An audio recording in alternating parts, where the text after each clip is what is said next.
Pada lorong sekolah yang ramai, Bu Sarah seorang guru sedang berjalan menuju ruang guru, dan Jenny seorang murid berlari kecil menghampiri Bu Sarah. Bu Sarah, tunggu sebentar.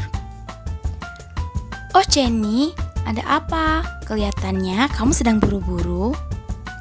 Bu Sarah, saya masih bingung dengan perbedaan asesmen, evaluasi, dan penilaian. Bisakah Bu Sarah jelaskan lagi? Itu pertanyaan yang bagus, Jenny. Banyak yang masih bingung membedakannya. Mari kita bahas sedikit di sini.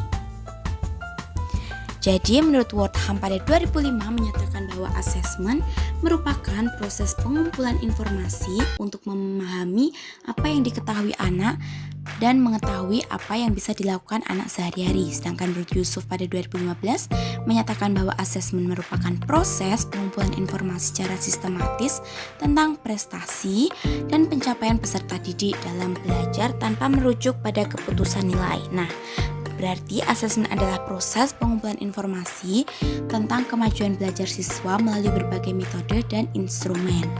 Fokus asesmen ini menekankan pada proses dan kemajuan belajar peserta didik, contohnya seperti tes, tugas proyek, observasi kelas, dan portofolio. Kemudian, menurut Sujono pada 2009 menyatakan bahwa evaluasi merupakan proses memberikan atau menentukan nilai kepada objek tertentu dalam bentuk interpretasi yang diakhiri judgement berdasarkan suatu kriteria tertentu. Batasan ini mengandung arti bahwa evaluasi digunakan untuk mengambilkan keputusan. Nah, sedangkan Ruth Yusuf pada 2015 mengatakan bahwa evaluasi sebagai kegiatan pemberian arti, nilai, dan makna terhadap hasil asesmen dalam pendidikan atau pembelajaran sesuai dengan patokan, aturan, atau standar yang telah ditetapkan. Berarti evaluasi ini pemberian nilai terhadap hasil belajar berdasarkan data yang diperoleh melalui asesmen.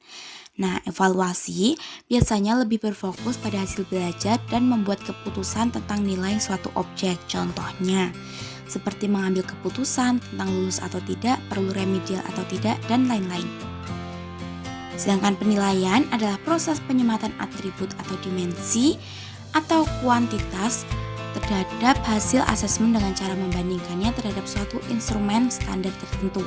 Penilaian lebih berfokus pada hasil belajar. Tujuannya ini yaitu untuk memastikan apakah standar terpenuhi atau tidak. Contohnya penilaian akhir semester, ujian nasional, dan penilaian kinerja guru. Nah, jadi Jenny, kesimpulannya adalah asesmen merupakan proses pengumpulan data tentang kemajuan belajar siswa melalui berbagai metode seperti tes, observasi, maupun tugas untuk memberikan umpan balik dan perbaikan kinerja. Sedangkan penilaian merupakan langkah untuk menilai data yang diperoleh dari asesmen, menghasilkan nilai bagi siswa berdasarkan kriteria tertentu, dan evaluasi merupakan proses yang lebih luas yang melibatkan penilaian hasil belajar untuk mengambil keputusan seperti kelulusan atau kebutuhan remedial.